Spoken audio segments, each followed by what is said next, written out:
surga, kami bersyukur untuk hadirat yang selalu memberkati kami.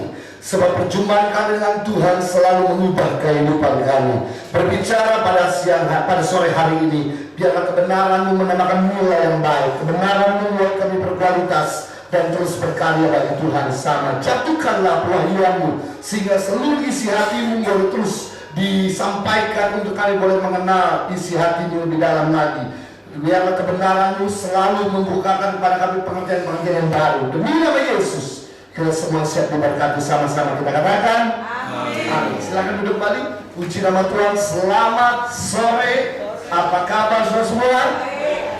Merupakan sebuah sukacita dan kehormatan boleh kembali dipercayakan untuk melayani di Uniting Church Battlefield. Saya berterima kasih kepada Ibu Hani dan semua para pengurus tempat ini, bahkan kalian sudah semua untuk saya bisa hadir melengkapi saudara pada sore hari ini. Saya pertama mengucapkan terima kasih pada Uniting Church West Battlefield, di mana lewat bantuan yang sudah berikan bulan Januari kemarin, donasi yang sudah berikan kami salurkan sepenuhnya untuk masyarakat korban bencana alam yang ada di Sinabung, Sumatera Utara, di mana kami boleh memberikan jaket dan juga selimut buat mereka, karena biasa mereka tinggal di bawah kaki Gunung Sinabung karena di bekas gunung meletus. Akibatnya mereka direlokasi, mereka dipindahkan ke daerah Brastagi, daerah dingin, dan mereka nggak punya jaket sama sekali. Mereka kedinginan tidur, dan bantuan saudara yang sudah berikan bulan Januari minggu keempat kemarin kami salurkan, akhirnya kami bisa berikan kepada mereka jaket dan selimut sehingga masyarakat Desa Sinabung bisa melanjutkan kehidupan mereka dengan penuh ucapan syukur, karena rupanya di tengah-tengah bencana masih ada saudara yang jauh dari Australia memberkati mereka. Beri tepuk tangan bersama. Anugerah Tuhan di mana Yayasan Pengharapan juga dipercayakan Tuhan untuk sekarang ini sudah mengembangkan sayap. Ada lebih dari 3.300 anak-anak yang kami adopsi setiap hari di pedalaman Indonesia, dari mulai Sumatera sampai Merauke, di mana kami mengadopsi anak-anak dalam pendidikan, kesehatan, dan juga makan bergizi. Oleh anugerah Tuhan ada belasan ribu orang yang terus kami mentor mereka dalam pemberian bibit sehingga kami dewasa ke mereka. Nah, untuk informasi lanjut ada brosur warna hijau, sudah bisa dapatkan brosur ini cuma-cuma setelah ibadah selesai di counter belakang. Itu kamar besar yang menandakan update kami. Baik, saya kira segala masih kita akan masuk ke benar-benar firman Tuhan. Berbanyak dan sudah siap dengan firman Tuhan. Siap katakan amin. Yang siap katakan yes. Beri tepuk tangan yang beri Tuhan.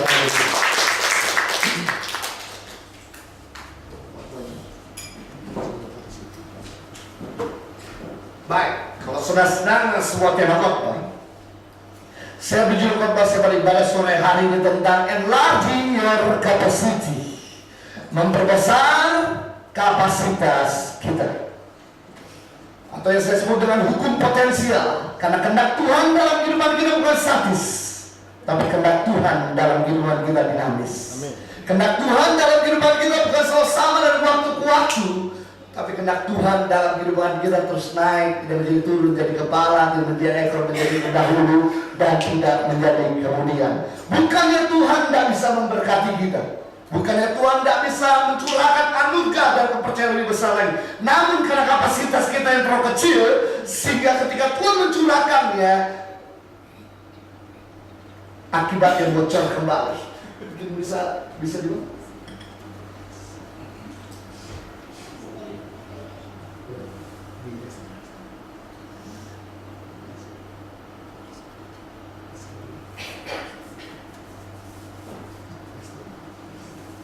Sudah.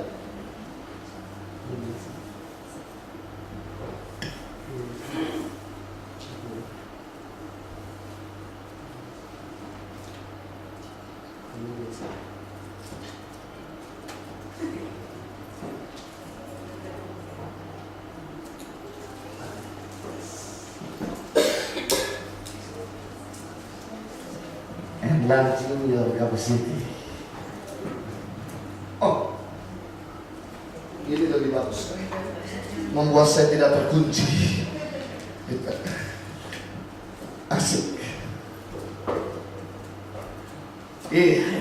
Enlarging your capacity, memperbesar kapasitas kita. Bukannya Tuhan tidak bisa memberkati kita, tapi karena kita punya kapasitas terlalu kecil, sehingga akibatnya kita nggak bisa menerima kepercayaan lebih besar dari Tuhan. Mungkin karena kapasitas kita sebesar mangkok, sedangkan Tuhan mau memberkati sebesar baskom. Akibatnya saudaraku, Tuhan akibatnya anugerah kepercayaan Tuhan tumpah kembali saudara. Sebabnya saya mau kita belajar dan mengerti arti kata kapasitas. Arti kata kapasitas diambil dari Kamus Umum Bahasa Indonesia sehari-hari. Punya pengertian yang pertama adalah kecakapan. Arti kapasitas yang kedua punya pengertian kekuatan. Arti kapasitas yang ketiga punya pengertian kemampuan atau muatan. Sedangkan enlarging your capacity berbicara tentang kecakapan yang ditingkatkan, kekuatan yang diperbesar, kemampuan yang dikembangkan, dan muatan yang diperlebar. Saya mengajak saudara untuk melihat firman Tuhan bagaimana kita memperbesar kapasitas kita. Karena sesuatu yang makin berkembang tidak pernah terjadi secara otomatis. Sesuatu yang makin berkembang atau sesuatu yang makin besar tidak pernah terjadi secara begitu saja. Kita create, kita ciptakan demi sesuatu yang makin besar terjadi. Matius pasal 25 ayat 14 sampai 19. Sebab hal kerajaan sorga sama seperti seorang yang mau berpergian ke luar negeri, yang memanggil hamba-hambanya dan mempercayakan hartanya kepada mereka. Yang seorang diberikan 5 talenta, yang seorang lagi 2, dan yang seorang lain lagi 1, masing-masing menurut kesanggupannya. Lalu ia berangkat. Segera pergi hamba yang menerima 5 talenta itu. Ia menjalankan uang itu, lalu beroleh laba 5 talenta. Hamba yang menerima 2 talenta pun berbuat demikian juga, dan berlaba 2 talenta. Tetapi hamba yang menerima 1 talenta itu pergi dan menggali lubang di dalam tanah, lalu menyembunyikan uang tuannya. Lama sesudah itu pulanglah tuan hamba-hamba itu, lalu mengadakan perhitungan dengan mereka. Dari ayat yang saya baca kepada saudara, ada 2 hal bagaimana kita memperbesar kapasitas kita. Ada 2 hal bagaimana untuk kita memperluas kemampuan kita, talenta kita. Yang pertama, saudaraku, hal yang pertama untuk kita memperbesar kapasitas kita, we have to understand that every people born with ability and capacity. Hal yang pertama untuk kita memperbesar kapasitas kita, kita harus mengerti bahwa setiap manusia lahir dengan kemampuan dan kapasitasnya. Setiap manusia lahir dengan kemampuan dan karunia-Nya. Sebab Matius 25 ayat 15 berkata, yang seorang diberikan 5 talenta, yang seorang lagi 2, dan yang seorang lain lagi 1, masing-masing berkesanggupannya. Lalu ia berangkat. Perhatikan, dalam perumpamaan kerajaan Allah diceritakan oleh Yesus. Ada 1 orang tuan memiliki 3 orang hamba. Hamba yang pertama diberikan 5 talenta. Hamba yang kedua diberikan 2 talenta. Dan hamba yang terakhir diberikan 1. Masing-masing diberikan sesuai kesanggupannya. Perhatikan baik-baik. Dari ketiga hamba ini, tidak ada seorang pun yang tidak diberikan kesanggupan. Dari semua hamba ini, tidak ada seorang pun yang tidak diberikan talenta. Dari semua hamba ini, tidak ada seorang pun yang tidak diberikan karunia. Setiap manusia lahir dengan kemampuan dan kapasitasnya. Itu sebabnya saya menentang dengan orang-orang dulu yang berkata bahwa kita lahir nggak apa-apa. Memang benar kita lahir nggak pakai baju. Adakah saudara yang lahir pakai baju? Memang benar kita lahir nggak pakai baju, tapi kita lahir bawa potensi. Kita lahir bawa talenta. Ada 3 alasan kenapa Tuhan memberikan talenta ketika kita mendarat di bumi ini. Ada 3 alasan kenapa Tuhan memberikan karunia ketika kita lahir di bumi ini. Yang pertama, tujuan Tuhan memberikan talenta agar kita bisa mencari nafkah. Dengan karunia saudara masak, saudara bisa memenuhi kebutuhan rumah tangga saudara. Dengan karunia saudara marketing, IT, language, saudara bisa memenuhi kebutuhan kehidupan saudara. Dengan karunia saudara bisnis, dengan karunia saudara desain, saudara bisa memenuhi kebutuhan kehidupanmu. Yang kedua, alasan kenapa Tuhan memberikan talenta ketika kita lahir di dunia ini, agar kita nggak perlu minta-minta, agar kita nggak perlu jadi benalu, agar kita nggak usah ngedol di centerlink terus, agar kita nggak usah jadi beban buat orang lain. Saya mau beritahu pada saudara, suatu kali orang akan membantu kita. Kalau kita terus mengandalkan bantuan, suatu kali orang akan berubah hati. Kebijaksanaan Centerlink suatu kali bisa berubah. Belas kasihan orang suatu kali bisa berubah. Kita nggak bisa selalu mengandalkan bantuan orang lain. Selama kita masih produktif, kita pakai karunia kita untuk nggak jadi beban buat orang lain. Alasan yang ketiga, kenapa Tuhan memberikan talenta kepada kita, agar kita bisa jadi berkat buat orang lain, agar kita bisa kontribusi bagi yang lain. Dengan kalau saudara musik, dengan kalau saudara nyanyi, saudara bisa mengajak orang, dan akibatnya orang tersebut dari nggak bisa melayani jadi bisa melayani. Dengan kalau saudara Inggris, dengan kalau saudara Mandarin, saudara bisa training orang, akibatnya mereka bisa lebih gampang masuk tempat pekerjaan. Dengan kalau saudara komputer, saudara bisa training orang, sehingga akibatnya orang tersebut bisa punya pekerjaan yang lebih baik. Dengan kalau saudara masak, saudara bisa training orang, akibat orang itu bisa bikin bisnis sendiri. Tujuan Tuhan memberikan talenta bukan untuk kita simpan sendiri, melainkan untuk kita bisa menolong orang lain. Karena kita diciptakan bukan untuk kepentingan diri sendiri, tapi kita diciptakan untuk membangun hidup orang lain. Itu sebabnya saya katakan, kita lahir bukan bawa hasil, tapi kita lahir bawa potensi. Kita lahir bawa benih, kita lahir bawa potensi. Benih itu bukan bicara hasil, tapi benih itu bicara soal potensi. Kita lahir bukan bawa hasil, tapi kita lahir bawa benih. Benih bukan bicara hasil, tapi benih bicara soal potensi. Apa itu potensi? Mari kita lihat arti daripada potensi. Potensi adalah kemampuan yang belum dibukakan. Jadi di dalam benih sudah ada kemampuan, tapi belum terbuka. Anggap aja di benih, walaupun isinya bukan benih. Karena kalau begitu saya cari benih terlalu kecil, agak susah kelihatan saudara. Kalau saya kasih perlihatkan maksud. Apa itu potensi? Kuasa yang masih tersimpan. Apa itu potensi? Kekuatan yang belum tersentuh, keberhasilan yang belum digunakan, karunia yang masih tersembunyi, talenta yang belum terpakai. Itulah yang disebut dengan potensi. Suatu kali saya membaca buku di True Story, ini cerita kebenaran. Di dunia ini ditemukan dua benih dari satu jenis tanaman yang sama. Di dunia ini ditemukan dua benih dari satu jenis tanaman yang sama. Benih yang pertama dibeli sama orang Jepang, ditanam di Jepang, dijadikan pohon bonsai. Apa itu pohon bonsai? Pohon terkecil di dunia. Dia pohon tapi terkebiri. Dia nggak bisa tumbuh. Tahun ke tahun gitu-gitu aja. Tahun ke tahun bantet. Tahun ke tahun tetap ceper. Tahun ke tahun tetap kerdil. Tahun ke tahun tetap kecil. Dia pohon tapi nggak bisa tumbuh. Gitu-gitu aja. Kemudian benih yang kedua dibeli sama orang Amerika, ditanam di hutan lindung yang ada di Amerika, dijadikan pohon terbesar di seluruh dunia. Dari satu batang pohon ini bisa menghasilkan 50 jenis rumah. Katakan wow. Katakan wow, wow, wow. 3 kali. Wow. Perhatikan baik-baik. Benihnya sama, berasal dari tempat yang sama, punya kemampuan yang sama, tapi hasilnya berbeda.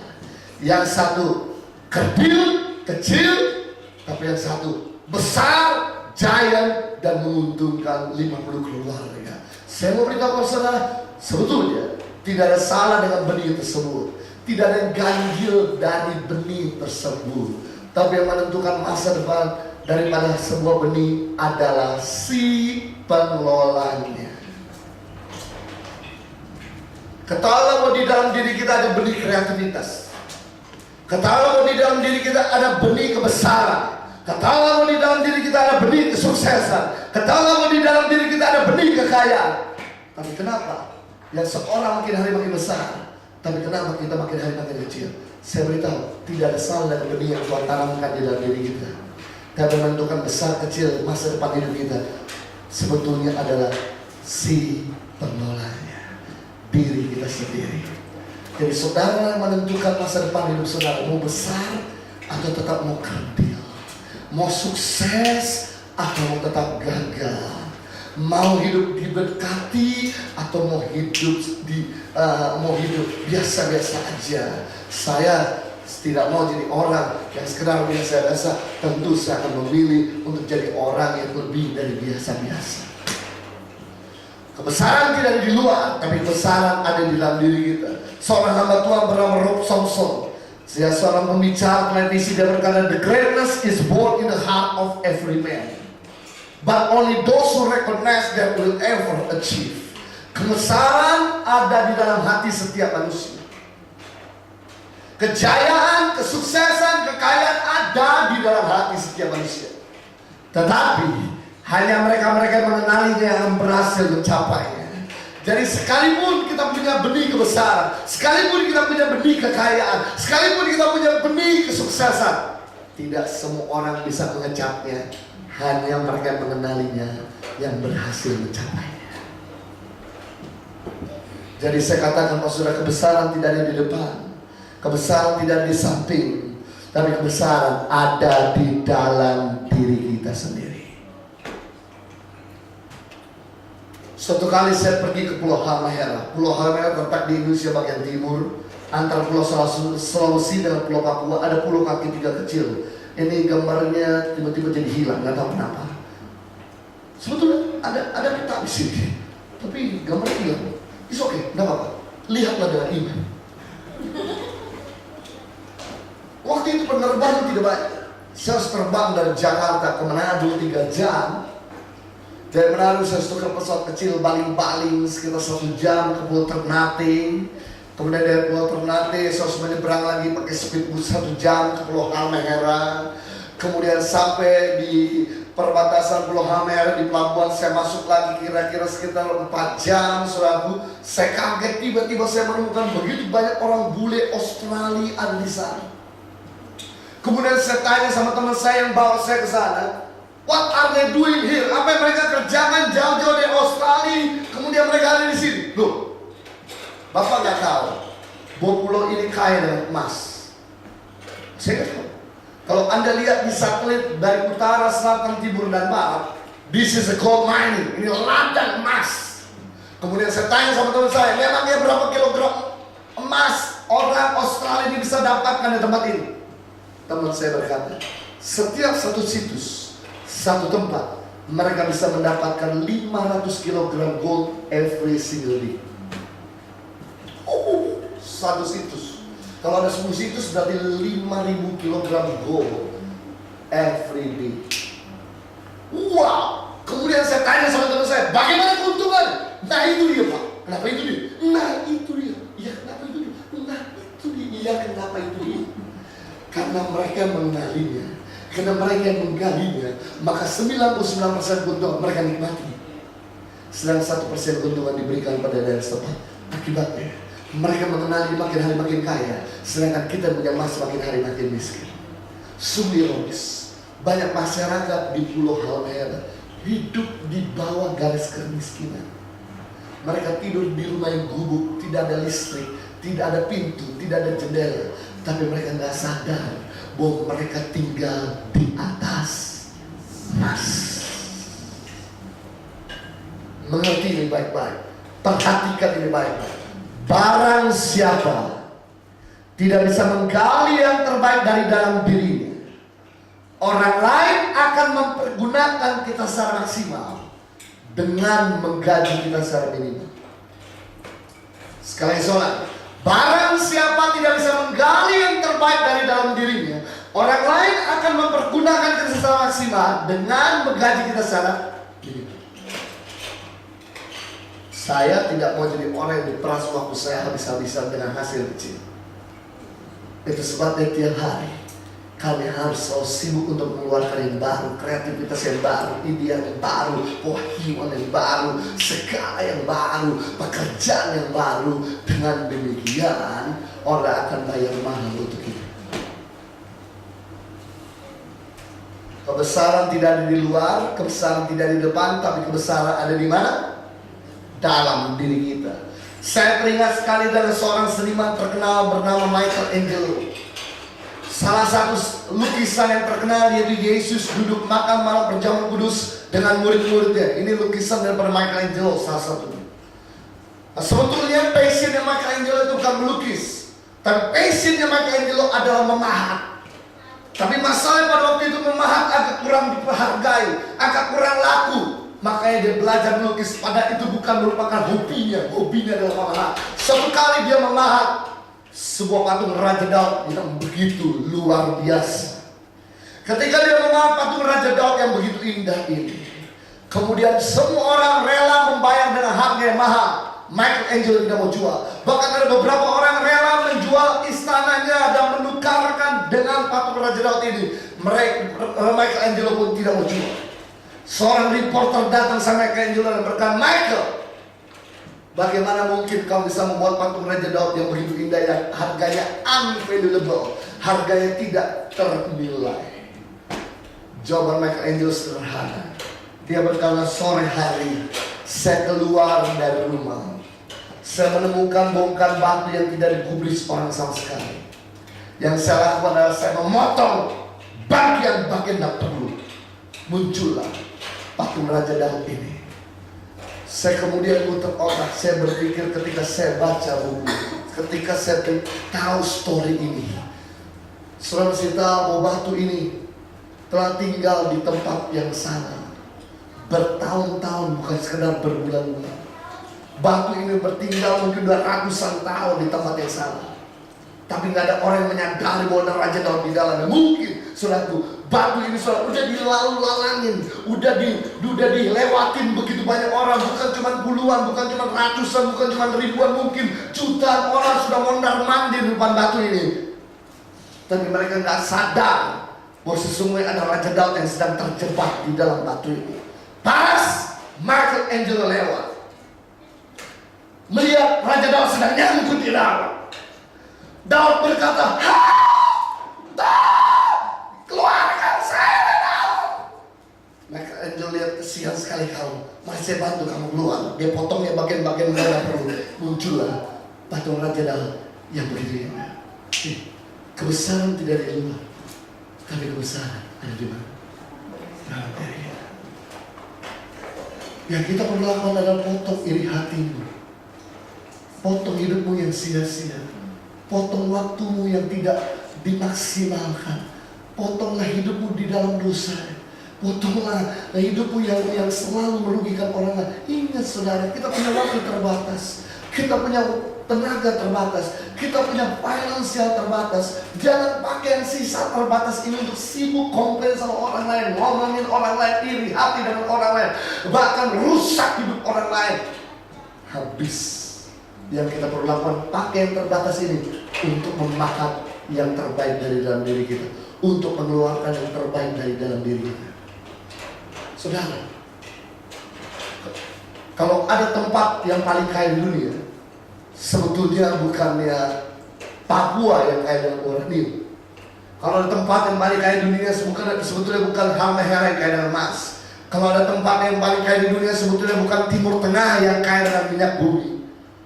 Kalau saya boleh beritahu, kalau ada tempat yang paling kaya di dunia, yaitu di dalam diri saudara dan saya.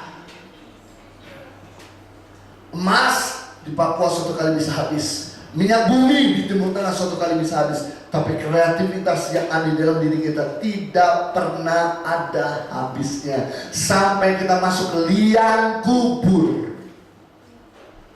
That's it, selesai kreativitas kita. Itu sebabnya arti daripada kuburan adalah, kebanyakan kuburan adalah tempat orang berhasil yang tidak pernah menjadi berhasil. Kebanyakan kuburan adalah tempat orang besar yang tidak pernah menjadi besar. Kebanyakan kuburan adalah tempat orang kaya yang tidak pernah menjadi kaya. Berapa kali saya memakamkan orang, saudaraku, saya sedih sekali. Usia 30 tahun sudah mati, usia 35 tahun sudah dimakamkan, usia 40 tahun, 50 tahun sudah game over. Seandainya saya bisa pinjam kacamata kuda, saya berkata sama Tuhan, God, can I borrow your sunglasses please? Sure. Saya percaya pasti Tuhan akan meminjamkan kacamata, dan saya pakai kacamata Tuhan. Ini yang saya lihat, ada begitu banyak bangunan-bangunan yang belum sempat dibangun sama orang itu, tapi karena kemalasan mereka mau masuk dalam kubur. Ada begitu banyak ide-ide, obat-obatan, menu-menu makanan yang belum sempat diciptakan karena mereka nggak mau bangkit dari kegagalan. Mereka mau masuk dalam kubur. Ada begitu banyak lagu-lagu, musik-musik, desain-desain yang belum sempat diciptakan, tapi karena mereka nggak mau banyak belajar, mereka mau masuk dalam kuburan. Dan ketika mereka masuk dalam kuburan, selesailah riwayat mereka. Justru mumpung kita masih bernafas, sekaranglah waktunya untuk kita mengeluarkan yang terbaik dari dalam diri kita. Karena begitu kita sudah ada dalam kuburan, selesai karir kita. Siapa yang menyangka tahun 1952 ada seorang ibu menggendong bayi yang begitu fragile, bayi yang begitu lemah, nangis terus kerjanya, gak bisa buat apa-apa, tapi ibu ini rajin terus membesarkannya, merawatnya. Tiba-tiba seorang bayi ini masuk kuliah. Tahun 1980 dia menciptakan Macintosh. Tahun 1990 dia menciptakan iPod. Tahun 2000 dia menciptakan iPhone dan iPad. Siapa baby ini? Steve Jobs. Siapa yang menyangka tahun 1952 ada seseorang ibu menggendong bayi yang begitu cengeng, begitu fragile, tidak berdaya sama sekali. Tapi tiba-tiba tahun 1980 dia menciptakan Windows. Tahun 1990 dia menciptakan Windows XP. Tahun 2000 dia menciptakan Windows 2000. Sekarang Windows 8, Windows 9. Dan sekarang jadi orang terkaya di dunia. Siapa orang itu? Bill Gates. Tapi saya mau beritahu, Steve Jobs begitu game over, selesai karirnya, selesai kreativitasnya. Sampai hari ini saudara, semua CEO daripada perusahaan Apple saudara, tidak bisa menyamai dengan kecerdasan dan kreativitasnya sendiri. Mumpung kita masih bernafas, sekaranglah waktu untuk kita mengeluarkan yang terbaik dari dalam diri kita. Keluarkan ide baru, keluarkan menu baru, keluarkan gadget baru, keluarkan musik baru, keluarkan lagu baru, keluarkan khotbah baru, keluarkan semua yang baik. Saya kaget saudara, waktu kemarin saya ada di Kupang kira-kira sekitar 4 bulan yang lalu. Tiba-tiba saya ketemu dengan orang Indonesia, sekarang sudah tinggal di Australia. Dia pertama kali menciptakan obat kanker di dunia. Dia orang Indonesia. Dia yang pertama kali menciptakan alat wifi di dunia. Ketika dia menciptakan, kemudian dia langsung disponsori sama Australia. Dia disekolahkan sampai PhD. Sekarang tinggal di situ.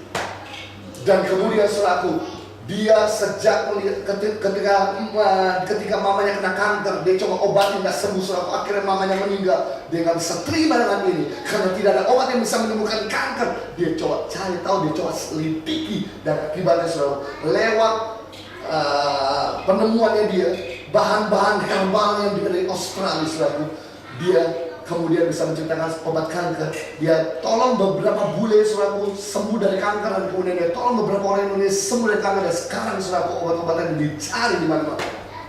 Siapa dia? Orang Indonesia. Tapi orang itu pasti hidup. Begitu orang itu udah gak hidup, pasti kreativitas mati. Jadi saya mau kasih tahu kepada saudara, sekalipun kau tinggal di Australia, jangan tenang-tenang dan santai-santai. Jangan kita enjoy menikmati pensiun kita. Usia kita tinggal beberapa tahun lagi di planet ini, gak lama lagi. Mungkin sebagian suara sisa 5 tahun, sebagian suara sisa 10 tahun, sebagian suara sisa 15 tahun, 20 tahun, 30 tahun. Mumpung kau masih bernafas, keluarga yang terbaik. Akibat suara keluarga yang terbaik, anak cucu dan generasi berikutnya menikmati keuntungan. Coba lihat saudaraku, seorang bernama Thomas Alva Edison di-kick out dari sekolah. Kemudian saudaraku, gurunya berkata, jangan masukkan anakmu. Gurunya berkata kepada ibu, jangan masukkan anakmu lagi di sekolah biasa, masukkan di sekolah luar biasa. Mamanya saudaraku begitu ditolak, langsung diambilnya anak itu disekolahkan di rumah. Pertama kali kata homeschooling muncul, yaitu pada waktu Thomas Alva Edison, mamanya ngajari pribadi untuk anak. Tapi sudah tahu begitu dia besar, lulus SMA high school, saudaraku. Dia ingin sekali menciptakan bola lampu karena dia tiap kali belajar saudaraku dalam keadaan gelap, sedih saudaraku. Begitu dia ciptakan bola lampu pertama gagal, 2 kali gagal, 100 kali gagal, 1000 kali gagal, 1100 kali gagal, 1200 kali gagal, 1300 kali gagal. Terus dia pakai 1400 kali gagal, 1450 kali gagal, 1499 kali gagal. Tapi dia nggak berhenti dengan terus coba lagi. Ke 1500 kali bola lampu menyala. Akibat bola lampu menyala, akibatnya kita tidak diuntungkan.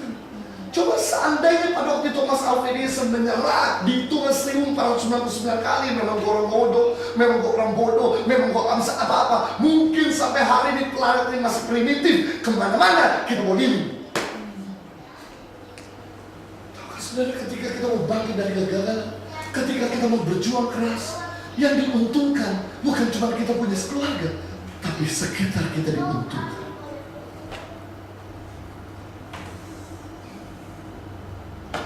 Kebesaran tidak dari luar, tapi kebesaran ada di dalam diri.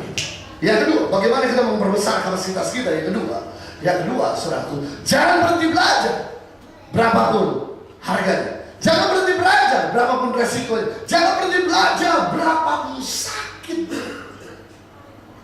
Matius pasal 25, 16-18, segera pergilah hamba yang menerima 5 talenta itu, yang menjalankan uang itu lalu beroleh laba 5 talenta. Hamba yang menerima 2 talenta pun berbuat demikian juga dan berlaba 2 talenta. Tapi hamba yang menerima 1 talenta itu pergi dan berlobang di dalam tanah lalu menyembunyikan uang tuannya. Perhatikan baik-baik di sini, soal Yesus menceritakan perumpamaan kerajaan Allah. Ada 1 orang tua yang memiliki 3 hamba. Hamba yang pertama diberikan 5, hamba yang kedua diberikan 2, dan hamba yang terakhir diberikan 1. Masing-masing berkesan kepada. Lalu tua itu berangkat. Dan perhatikan baik, hamba yang punya 5, dia nggak santai, dia nggak tidur, dia nggak ngedol. Yang dia lakukan, dia mulai menjalankan uang itu. Kata menjalankan artinya dia mulai mengembangkan, dia mulai belajar, dia mungkin ikut seminar, mungkin dia mempraktekannya, dia gagal, dia bangkit lagi, berkembanglah jadi 6. Ingat, sesuatu yang besar dimulai dari kita setia mengerjakan yang kecil.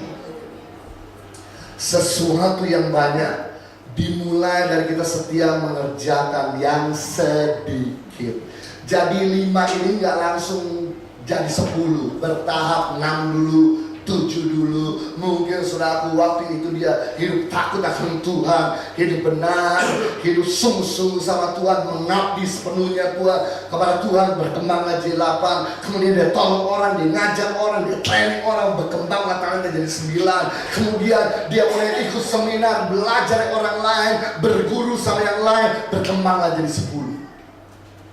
Hamba yang punya 2 berbuat hal yang sama, tidak ngoyo, tidak tidur, bukan gedor, melainkan menjalankan yang berkembang dari 3 dan 4. Namun hamba yang punya 1, ketika dia coba jalankan gagal, langsung hidupnya penuh komplain. Dia iri kepada atasannya. Kenapa atasanku pilih kasih? Temanku diberikan 5, temanku diberikan 2, sedangkan aku diberikan cuma 1. Sungguh tidak adil. Dia bukan Tuhan yang benar, dia bukan Tuhan yang adil. Dan kemudian setelah begitu dia gagal, dia kecewa sama dirinya, dia komplain, dia iri hati pada teman-temannya. Apa yang terjadi? Dia tetap tidur, dia santai, dia relax, dia ngedong. Apa yang terjadi? Talentanya tetap sama. Tuhan itu kembali datang mengadakan perhitungan. Hamba yang punya 5 jadi 10 dipuji masuk kerajaan kekal. Hamba yang menjalankan 2 jadi 4 dipuji masuk kerajaan kekal. Hamba yang punya 1 tidak menjalankannya. Apa yang terjadi? Diambil talenta itu dan hamba ini dicampakkan dalam lautan api. Saya beritahu, kedatangan Tuhan pertama kali kepada kita menyelamatkan kita. Tapi kedatangan Tuhan kali kedua mengadakan perhitungan dengan kita. Apa yang kita sudah buat bagi sesama? Apa yang kita sudah buat untuk mengembangkan kapasitas kita? Dengan mengadakan perhitungan karunia kita. Yang luar biasa, saudaraku, talenta yang 1 ini diambil, kemudian diberikan yang menjalankan 5 jadi 10. Yang menjadi pertanyaan adalah, kenapa Tuhan itu tidak memberikan pada hamba yang menjalankan 2 jadi 4? Kenapa Tuhan itu memberikan pada hamba yang menjalankan 5 jadi 10, bukan 2 jadi 4? Rupanya Tuhan kita adalah Tuhan yang maha adil. Katakan maha adil. 3, 2, 1. Maha adil. Artinya maha adil begitu. Orang yang kerjanya sungguh-sungguh dan keras akan dikaruniakan kelimpahan daripada orang yang kerja biasa saja. Saudara masih tahu orang yang menjalankan 5 jadi 10 itu kerjanya jauh lebih berat daripada hamba yang menjalankan 2 jadi 4. Bayangkan dengan time frame yang sama, dengan waktu yang sama. Saudara punya 5 toko, suruh jalankan jadi 10 toko dalam 1 tahun. Sedangkan teman punya 2 toko, menjalankan jadi 4 toko dalam 1 tahun. Lebih berat mana? 5 jadi 10 atau 2 jadi 4 dalam 1 tahun? 5 jadi 10. Saya sangat yakin hamba yang menjalankan 5 dari 10 dengan waktu yang sama, dia gak main-main dengan hidupnya. Dia gak bermain-main dengan dosa. Dia gak menyia-nyiakan hari-harinya. Dia melakukan dengan sangat efektif. Makanya Tuhan itu memberikan talenta tambahan. Jangan heran kalau di akhir zaman yang rajin akan semakin hari semakin sukses dan diberkati. Yang malas akan semakin gagal dan miskin. Ingat saudara, Allah tidak punya kepentingan memberkati orang yang malas. Sekali Allah tidak punya kepentingan memberkati pemalas. Saya paling gak setuju ada orang yang selalu menyanyikan lagu, aku percaya Tuhanku ajaib, kau turun tangan memberkatiku. Aku percaya Tuhanku dahsyat, kau punya turun tangan memberkatiku. Tapi gak pernah mau kerja. Nyanyi aja gak pernah mau kerja. Gimana Tuhan mau berkati? Memangnya Tuhan memberkati kita di atas batok kepala kita? Tuhan tuh memberkati lewat tangan kita. Ulangan 8:18. Tetapi haruslah engkau ingat kepada Tuhan Allahmu, sebab Dialah yang memberikan kepadamu kekuatan untuk memperoleh kekayaan. Saya mau tanya sama saudara, yang Tuhan berikan kekayaan atau kekuatan? Sekali lagi, yang Tuhan berikan kekuatan atau kekayaan? Tuhan tak pernah berikan kesuksesan. Tuhan tak pernah berikan kekayaan. Tuhan tak pernah berikan kejayaan. Yang Dia berikan talenta dan kekuatan untuk memperoleh kejayaan. Jadi kejayaan perlu kita cari, perlu ada upaya, bukan nyanyi, bukan cuma berdoa, perlu bertindak. Iman tanpa perbuatan mati. Ingat saudaraku, talenta itu seperti otot, begitu inaktif dia kecil, begitu otot itu aktif dia mulai berkembang, dia mulai mekar. Lihat before, sebelum kalau dia nggak pernah angkat barang berat, begitu dia sering angkat barang berat, dia langsung berkembang. Justru talenta semakin dilatih, semakin digunakan, semakin berkembang, nggak pernah makin hilang. Saya cuma mengasih bayangan Pak Saudara. Tuhan memberikan kepada kita, baik orang miskin, orang kaya, waktu yang sama. 1 tahun diberikan 365 hari. Semua kita diberikan waktu yang sama. Ada kan sudah diberikan waktu berbeda, mungkin 1 tahun cuma 300 hari atau 1 tahun 400 hari. Pasti kita diberikan waktu yang sama. Coba ya sih, kita punya kesempatan berkah dalam 1 tahun, ternyata cuma sedikit. Mari saya buktikan saudara. Kalau kita kerja ini punya waktu untuk berkarya cuma sedikit. Oke? 1 tahun ada berapa hari? 365 hari. Oke, dikurangkan 52 hari minggu. Hari minggu libur? Dikurangkan 52 hari Sabtu. Hari Sabtu libur? Yes. Dikurangkan 13 hari libur nasional.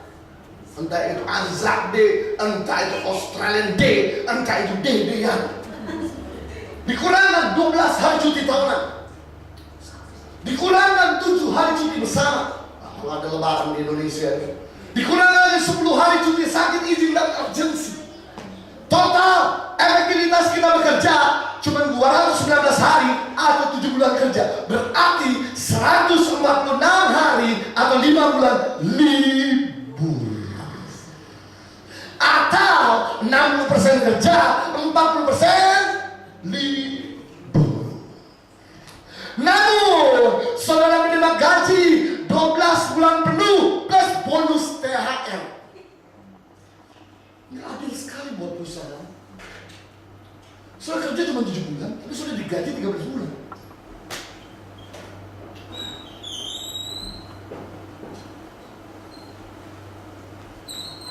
Begitu karyawan saya komplain sudah.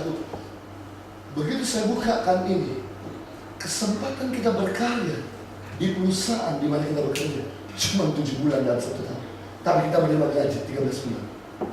Sebetulnya saudara lebih banyak menerima keuntungan sebagai karyawan daripada sebagai pemilik perusahaan. Jadi kalau mau doa keliling, kalau mau ada rapat gereja, kalau mau ada latihan choir, kalau mau ada pelayan misi, pakai di 5 bulan ini, jangan pakai lagi di 7 bulan ini. Belajar berani ambil anual leave-mu. Jangan pura-pura sakit, nggak sakit pelayanan lagi. Kita punya waktu berkarya 7 bulan. Kalau kita nggak berkarya betul-betul di perusahaan di mana kita bekerja, kalau kita nggak berkarya betul, akibatnya kalau atasan melihat bahwa kita nggak produktif, jangan salahkan dan jangan marah. Kalau atasan mau menggantikan orang lain,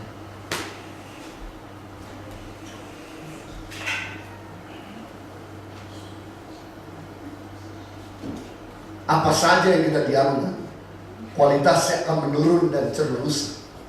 Apa saja yang kita diamkan, kualitasnya akan menurun dan cenderung rusak. Coba, mungkin saudara memiliki gigi paling putih di dunia. Coba diamkan selama 1 minggu. Gak usah saudara sikat. Apa yang terjadi? Yang putih berubah jadi kuning. Saya pikir kuning itu bagus, daripada saya ganti dari emas, lebih baik saya pelihara yang kuning-kuning. 2 minggu setelah sikat gigi, langsung berubah jadi coklat. Saya pikir daripada saya beli Cadbury, lebih baik saya jilat gigi saya, masih coklat. 3 minggu sudah diamkan, sudah nggak sikat gigi, maka yang coklat berubah jadi hitam. Saya pikir hitam itu imut-imut manis, saya biarkan aja, maka 1 bulan soal nggak sikat gigi, datang ke gereja. Ketika pemimpin pujian berkata, mari berikan salam bipis, gimana? Peace be with you. Begitu sudah mulai peace be with you, maka orang di depan dan sekitar sudah mulai berparah-parah. Bukan dalam Roh Kudus, tapi luar virus yang keluar dari saudara. Rambut kita yang paling lurus di dunia, coba diamkan. Nggak pernah soal sisir, nggak pernah soal keramas 1 bulan. Jadi sama dengan skill keyboard kita, sama dengan skill musik kita, sama dengan skill nyanyi kita. Kalau kita nggak pernah latihan scaling, kalau kita nggak pernah latihan nyanyi, maka kita mulai nggak update lagu, kita mulai nyanyi lagu salah-salah, kita mulai sudah main asal-salah, kita mulai main salah-salah maksudnya. Sama dengan ilmu kalkulator kita. Kalau kita selalu menggunakan kalkulator, kita nggak pernah menggunakan otak kita. 2 kali 2 pakai kalkulator, 5 kali 5 pakai kalkulator. Nanti tiba-tiba kalkulator hilang, 7 kali 7 dan sudah bilang 50 lagi. Saya 2-3 tahun lalu diundang melayani di negeri Belanda. Saya dijemput sama seorang bapak.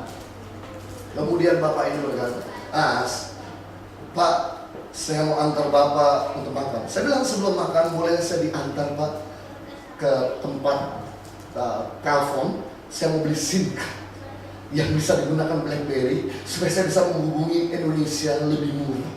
Tapi saya mau pakai SIM card yang prepaid yang digunakan cuma 2 minggu saya ada di sini.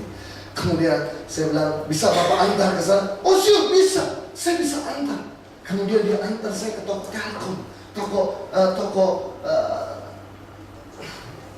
handphone, toko provider gitu kan, kayak Optus, Vodafone begitu. Dia antar saya. Kemudian saya panggil customer service dan saya menjelaskan dalam bahasa Inggris, excuse me, saya butuh SIM card yang saya bisa gunakan untuk BlackBerry dan cuma pakai bisa buat prepaid selama 2 minggu saya ada di sini. Kemudian customer service nggak mengerti saya komunikasi bahasa Inggris dan kemudian saya panggil bapak ini yang jemput saya di bandara. Bapak, tolong terjemahkan dan jelaskan sama customer service orang Belanda ini Karena dia nggak ngerti bahasa Inggris, saya butuh SIM card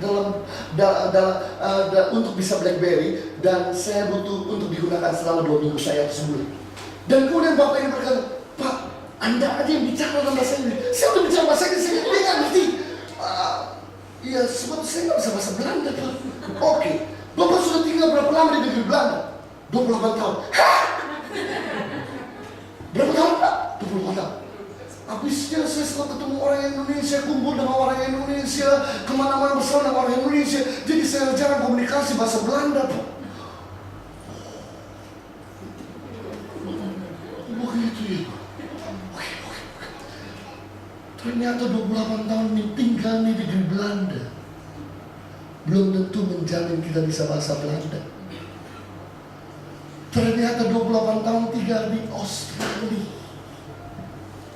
belum tentu menjamin kita bisa bahasa Inggris.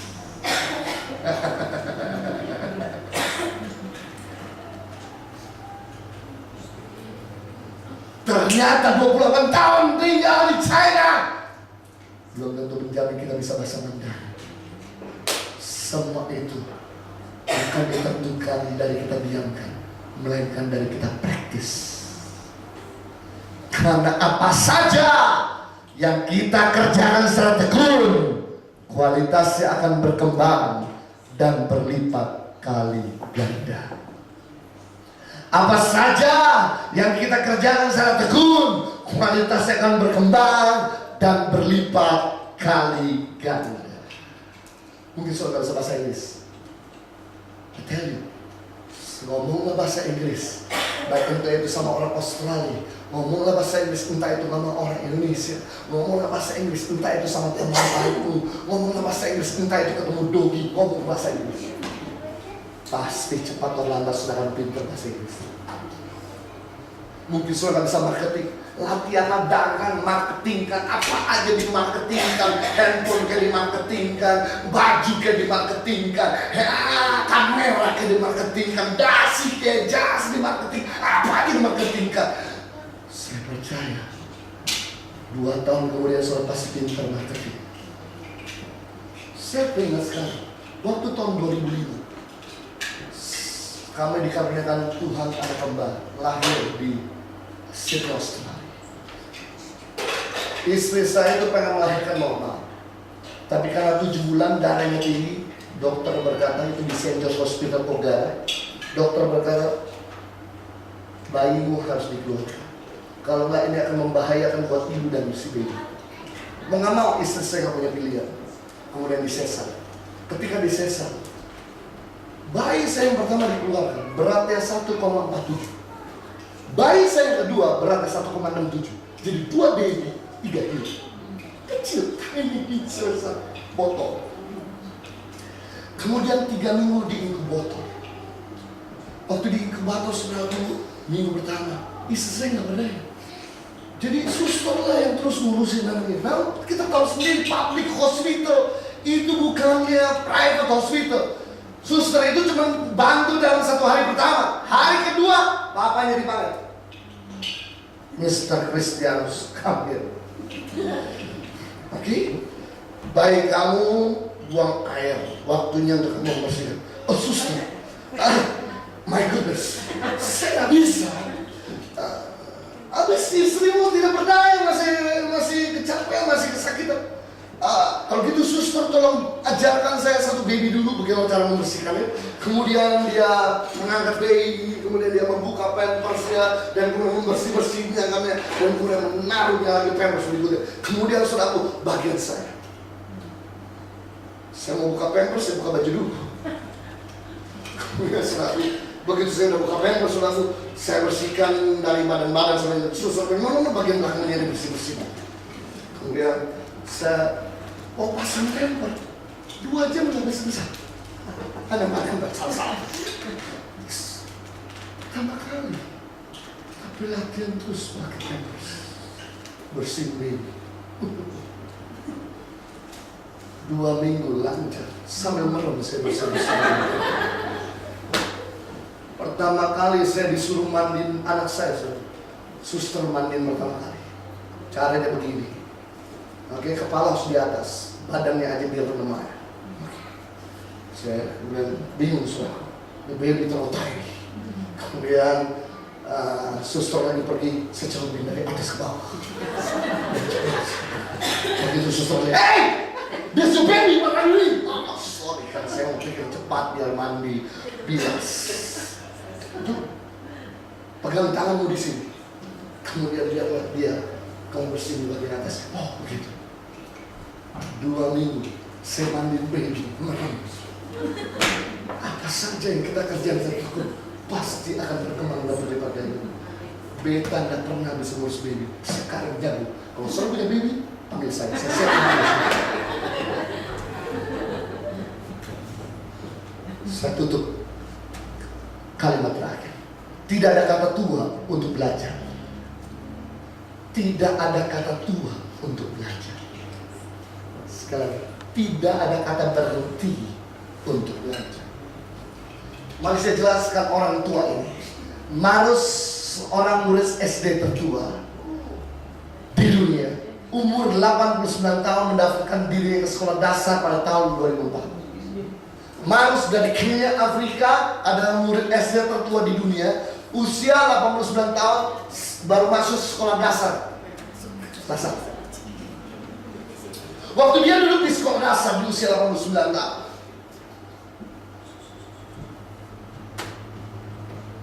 dia berpakaian seperti anak-anak SD. Dia duduk bersama dengan teman-teman anak SD. Dia bawa buku anak-anak SD. Dan kemudian temannya mulai mencium di sebelahnya. Udah bawa tangan, ngapain kemudian siapa?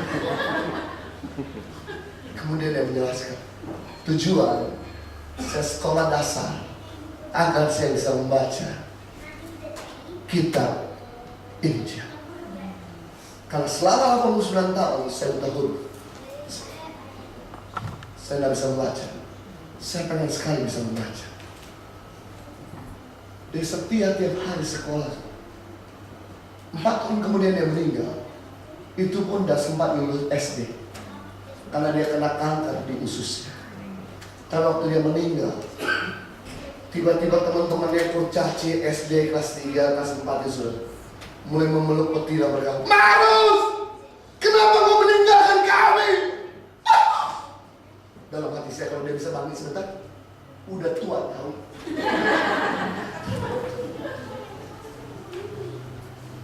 Dan teman-temannya berkata, sebab kami akan kehilangan kamu. Tidak ada lagi orang yang membacakan Alkitab.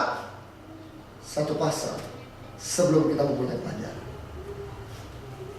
Kemudian teman-temannya, keluarganya datang dan berkata, Marus, 1 minggu 1 kali tiap Sunday afternoon kita selalu pergi makan sama-sama.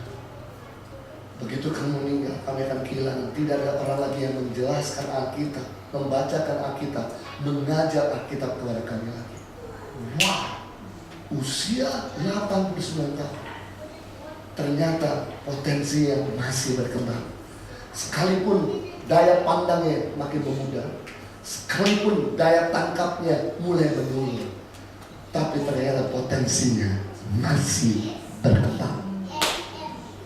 Saya mau tanya sama saudara, berapa banyak dari saudara usia 89 tahun di tempat ini jujur di rumah Tuhan, jangan bohong. Silakan angkat tangan 3, 2, 1. Yang 89 tahun ya.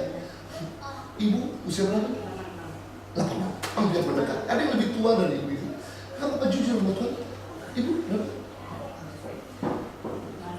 Oke. Ada yang lebih tua bapak? Oh. Saya cuma mau beritahu kepada saudara, kalau yang 89 tahun aja mimpinya jadi kenyataan, apalagi saudara yang usia jauh lebih muda. Bersama dengan Tuhan dan usia lebih muda, kita akan mencapai mimpi-mimpi dan cita-cita kita, dan talenta kita akan terus berkembang. Yang percaya katakan amin dan beri tepuk tangan yang meriah. Mari kita berdoa. Bapak Yesus, kami bersyukur untuk kebenaran firman-Mu yang telah menginspirasi dan memberkati kami pada sore hari ini. Kami sungguh tahu bahwa Engkau mengasihi kami. Engkau nggak mau kami bantet. Engkau nggak mau kami stuck. Engkau nggak mau kami nggak produktif. Karena Engkau nggak menciptakan kami bukan sekedar jadi manusia, sekedar eksis memenuhi planet ini dengan populasi manusia. Tapi tujuan Kau menempatkan kami di planet ini agar kami bisa mencari nafkah, memenuhi kebutuhan rumah tangga kami, agar kami nggak perlu jadi benalu buat orang lain, agar kami juga bisa jadi berkat buat orang lain. Dan hari ini kami belajar bagaimana untuk mengembangkan potensi kami. Yang pertama, kebesaran tidak di luar kami, kebesaran ada di dalam diri kami. Yang kami perlu lakukan adalah memotong bagian-bagian yang perlu, sehingga seluruh potensi yang terbaik dari dalam diri kami bisa keluar. Sebab kalian mau berhenti untuk iri hati, komplain, untuk cemburu dengan yang lain, untuk sakit hati, merusak hidup orang lain. Saat ini kalian mau menggunakan waktu kami yang terbatas untuk terus mengeluarkan ide-ide baru, kreativitas yang baru, bahkan semua pekerjaan-pekerjaan baru yang ada dalam diri kami. Sebab kebesaran tidak di luar, tapi kebesaran ada dalam diri kami. Kami belajar yang kedua, untuk memperbesar kapasitas kami, yaitu kami nggak mau berhenti belajar, berapapun harganya, berapapun resikonya, sebab tidak ada kata tua untuk belajar. Kami menyadari ketika kami mulai mengembangkan, ketika kami mulai tekun, ketika kami mulai praktis, ketika kami mulai menggunakannya, maka talenta itu akan semakin berkembang dan berlipat kali ganda. Terima kasih, kami nggak mau dipandang sebagai orang Indonesia yang nggak bisa buat apa-apa. Kami nggak mau dipandang sebagai orang Kristen yang tidak bisa buat apa-apa. Itu sebabnya hari ini sungguh ini merupakan firman yang betul-betul inspirasi kami untuk kami jadi seseorang yang mempengaruhi dunia ini, memberkati dunia ini, memberi terang bagi dunia ini dimanapun kami berada. Terima kasih Bapa di surga. Kami tahu bahwa Engkau terus menuntun kami untuk berjalan from glory to glory. Demi nama Yesus, kita semua yang sudah diberkati dan siap jadi berkat. Sama-sama kita katakan, beri tepuk tangan yang meriah buat Raja Yesus.